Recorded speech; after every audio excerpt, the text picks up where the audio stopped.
Tonight, a report on the Moses Lake School Board changing its plans for year-round classes, and police are looking for information into a collision involving a stolen SUV. What's happening in sports, Bob? Afraid of basketball was blanked over the weekend, and the Moses Lake Chiefs capture the Matman Classic. Here's a quick peek at our Weather Center forecast.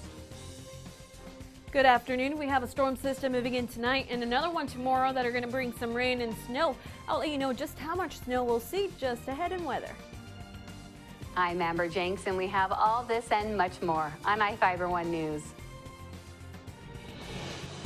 From the iFIBER 1 HD studio here in the heart of the Columbia Basin, this is iFIBER 1 News. Your #1 source for local news, sports headlines, and our very own Weather Center forecast covering the entire Columbia Basin. This is iFIBER 1 News, and it starts now.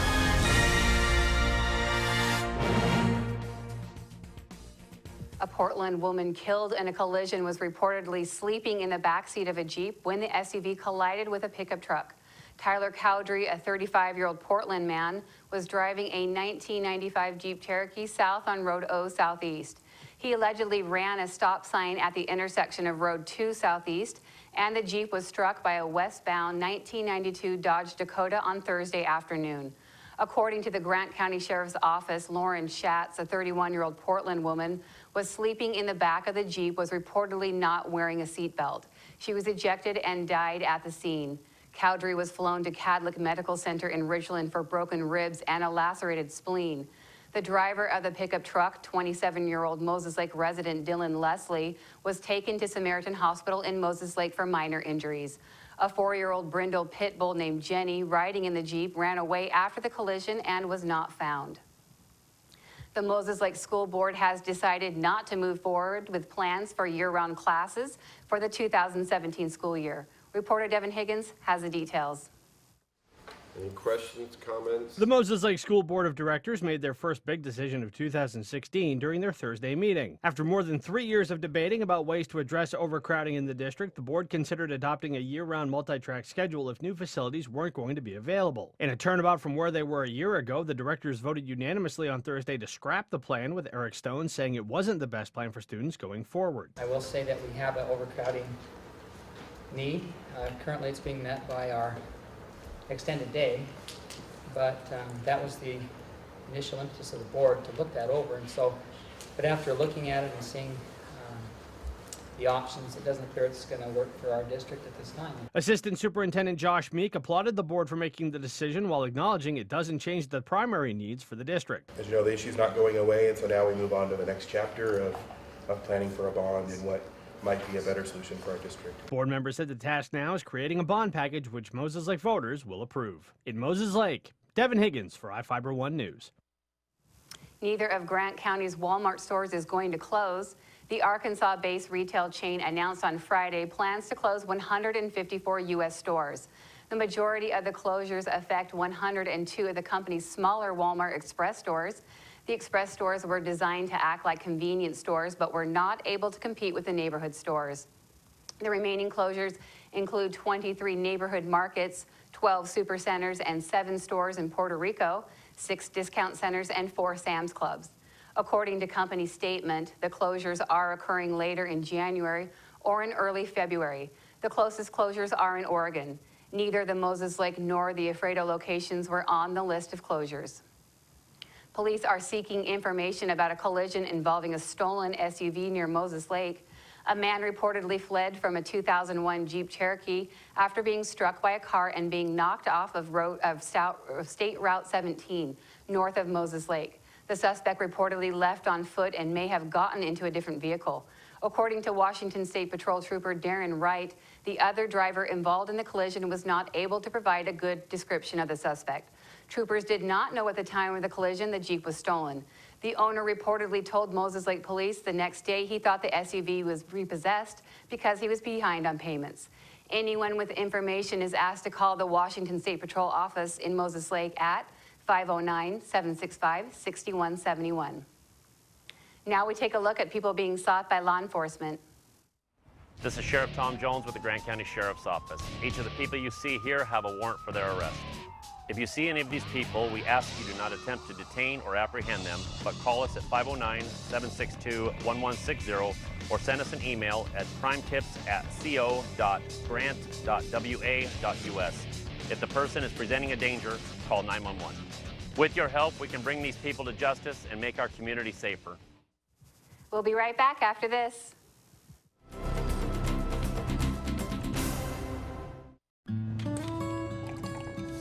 When the cold rolls in, it's time to turn on the heater and cozy up with a book. But turning up the heat can mean higher electric bills. And for some families in tough times, that could mean choosing between a warm meal or a warm house. For decades, people like you have extended a hand to help local families in need pay those winter electric bills. Share the warmth this winter to help keep your neighbor warm by giving a little when you pay your Grant PUD bill.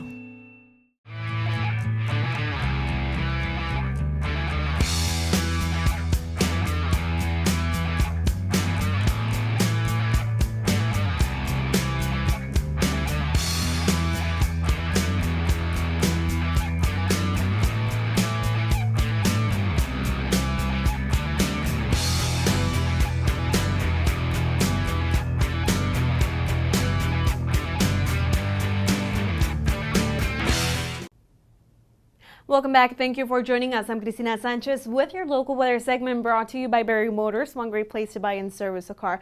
We're still going to have an active weather pattern throughout the rest of this week. Multiple systems are still heading our way. They're going to bring more rain and snow for the Pacific Northwest. For tonight, within our Columbia Basin, we're going to see light snow. 1 to 2 inches of snow in the Cascade Mountains, less than an inch of snow elsewhere, including the Northern Basin.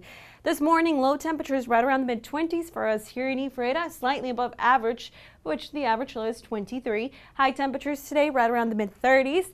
And the record high temperature for this date was set back in 1989 when the high temperature was 58. Currently, we still have foggy conditions out there. Visibility will continue to be very low as we go into Tuesday morning. Very slick roads across the area. Temperatures right now in the mid-30s. Winds coming in from the northeast up to 5 miles per hour. Mostly cloudy skies, fog in place across the area. This is a storm system that's moving in tonight, bringing some snow for the Cascades. For us, a winter precipitation.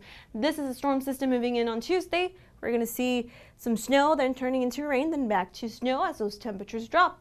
This is the next storm system that's going to be moving into the area for the Pacific Northwest on Friday. So as you can tell, we're going to have a very active weather pattern throughout the rest of the week.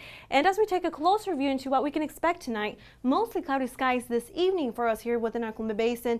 We're going to have fog in place. Then the system starts moving in, bringing some showers for Seattle and also in the Yakima and the Cascades, seeing some snow.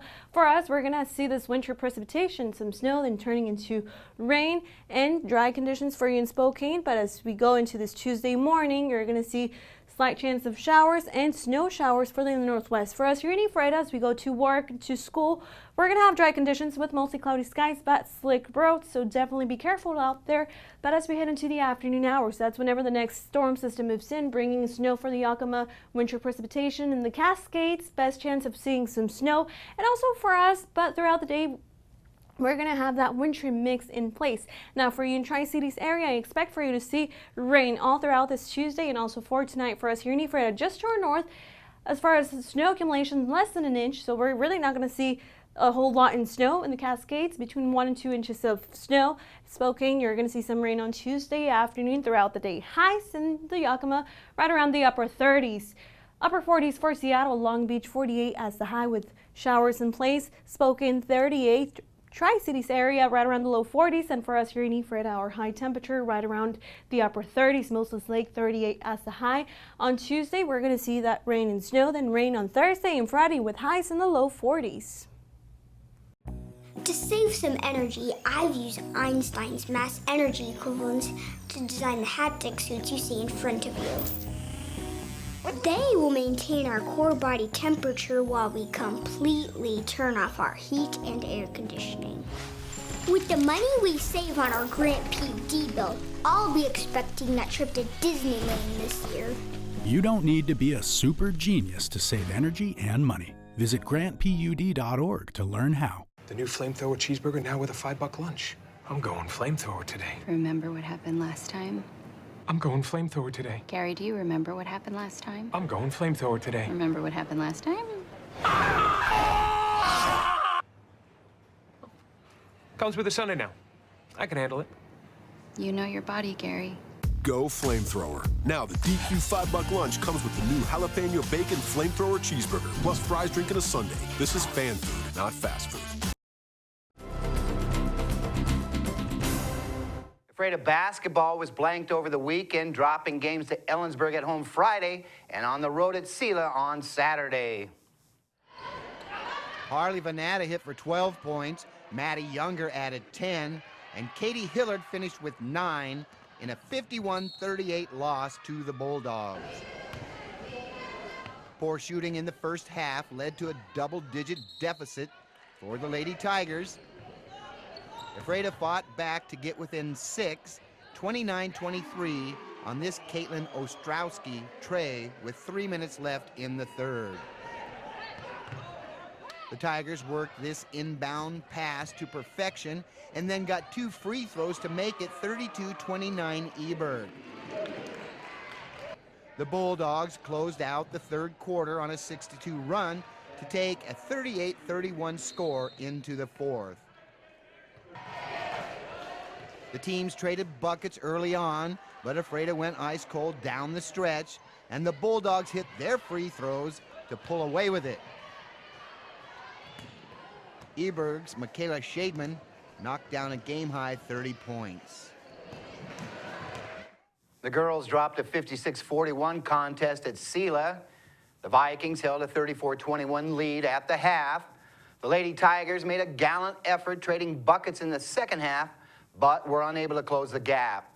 Katie Hillard led all scorers with 20 points. The Ephrata boys went toe-to-toe with Ellensburg Friday night, but it was the Bulldogs delivering the knockout blow.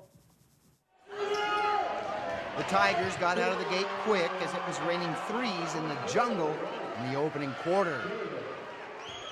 Ephrata held a 21-14 edge going into the second, but the Bulldogs went on a 19-9 run to go up by double digits at the half. The Tigers were able to make up ground in the third, but Eberg exploded for 27 fourth quarter points to put this one away. Ellensburg was deadly from long range, hitting 11 of 18 shots from three-point land. The Bulldogs' Cameron Sparling knocked down 6 trays for a game-high 25 points. Bryce Helgensen drained 4 threes to finish with 19 for Ellensburg. Bailey Evenson led the Tiger attack with 17 points and 9 rebounds. Cameron Clark added 10 in the loss. The Tigers dropped an 83-68 road game at Sela. Ephrata took a slim 35-32 lead into the locker room at the half. The Vikings regrouped during the break and went on to outscore the Tigers 51-33 in the second half to win it. Evenson and Clark hit for 20 points each for Ephrata. Colin Ammon added 18. Ephrata gets a chance to right its ship Tuesday at home against Topnish. The Moses Lake girls remained undefeated on the season with wins over Eastmont and West Valley. The #1 ranked Chiefs dominated the Wildcats in East Wenatchee Friday, 68-34. Moses Lake built a 56-22 lead heading into the fourth quarter and was able to work in its bench players into the rotation. Jessie Luetta led the Chiefs' assault with 21 points. Jamie Luetta added 13. Jessica Olson finished with 10 points and was awarded the game ball. The Chiefs got past the determined West Valley squad 50-43 in Yakima. Moses Lake had trouble knocking down shots and trailed 25-18 at the break. The Chiefs regained their focus to outscore the Rams 16-6 in the third and then held off a late West Valley rally to win it. Jessie Luetta knocked down a game-high 18. Abby Rathbun finished with 11. The Chiefs moved to 6-0 in Big 9 league play and 14 overall with the wins. Moses Lake boys split games with Eastmont and West Valley. The Chiefs beat the Wildcats 70 to 60, that is, on Friday, but dropped a 40-37 heartbreaker against the Rams Saturday. Moses Lake was looking to make it 2 wins in a row after the 10-point win over Eastmont and appeared to have this one in the bag, up 37-33 with 40 seconds to go. But the Rams' Aaron Caudell drained a go-ahead three-pointer with 8 seconds to play. Justin Vandenbrake then sank a pair of free throws after the Rams stole the ensuing inbounds pass, and West Valley escaped with the win. The #1 ranked Moses Lake Chiefs captured the Matman Classic at Central Kitsap High over the weekend. Moses Lake finished with 176 team points. Ording took second with 163.5. The Chiefs crowned 3 champions and had 4 runners-up along the way. Cooper McCullough, Hudson Mossa, and Dylan Morris all won by decision to place first in their weight class. Jesus Cornejo, Hunter Garland Cruz, Peyton Castro, and Chandler Fluitt came up just one shy win to place second at the 2-day event. Moses Lake wraps up the regular season at home Thursday against Eisenhower. We'll be back after this commercial break.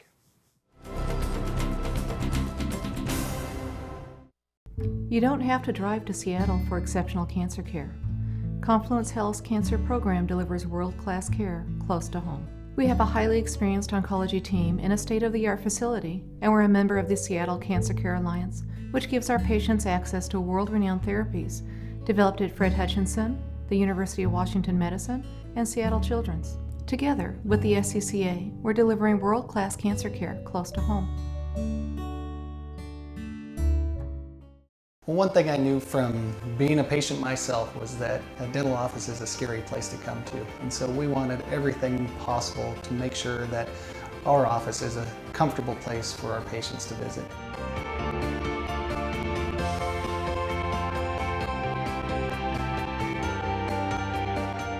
The patients that I have, my clients, have made me a part of this community, and we want to give back in every way possible.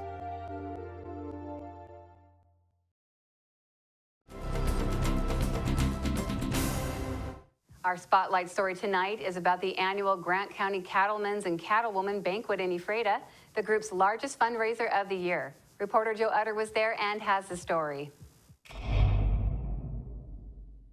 An Ephrata man was named Grant County's Cattleman of the Year on Saturday night at the annual fundraiser benefiting the Grant County Cattlemen's and Cattlewomen Associations. Aaron Rapp, along with his wife and son, were recognized during Saturday's banquet at St. Rose of Lima School in Ephrata. Rapp is an Ephrata High School and Big Bend Community College graduate and also attended Washington State University and is the former president of the Cattlemen's Association.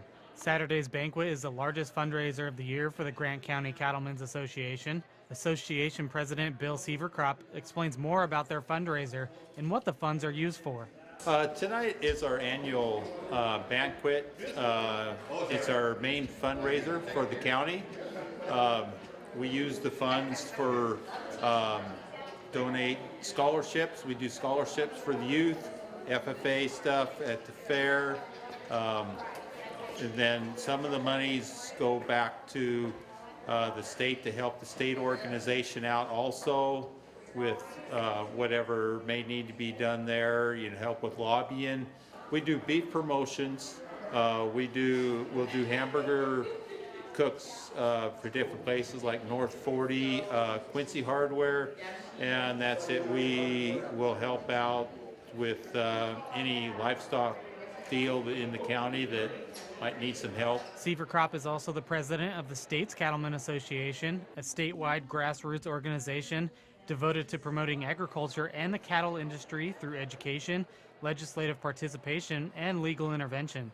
The group is a voice of Washington's cattle industry and is working with state lawmakers to address issues in the cattle industry.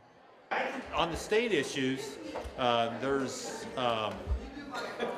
water issue, WOTUS, which is Waters of the United States, wolf issues, manure issues. Legislative session just got started here just earlier in the week, so there'll be a lot more bills that'll be coming out here in the next month or so. A few hundred people were joined by Grant County Commissioner Richard Stevens and State Representative Tom Dent. Seaver Crop said the fundraiser gives residents a chance to meet with them one-on-one.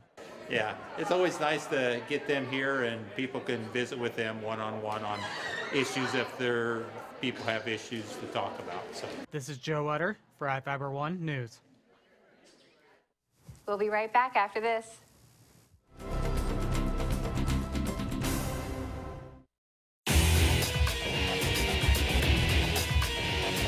We are real students, and this really is our college.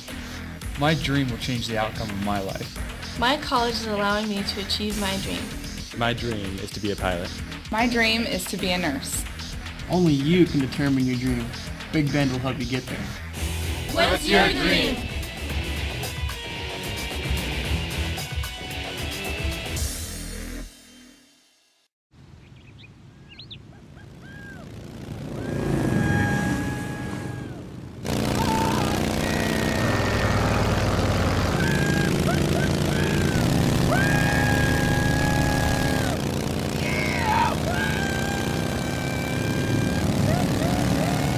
Experience speed like never before when you connect to Grant PUD's high-speed network. Visit grantpud.org to learn more.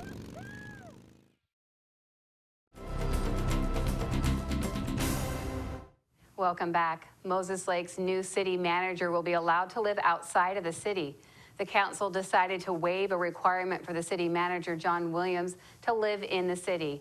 The decision followed an executive session to discuss personal issues. State law requires city managers to live in the city they work for unless the city council waives the requirement.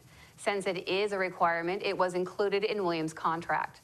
Community Development Director Gilbert Alvarado explained the new city manager was looking for a home with an acre of property, which isn't available in the city.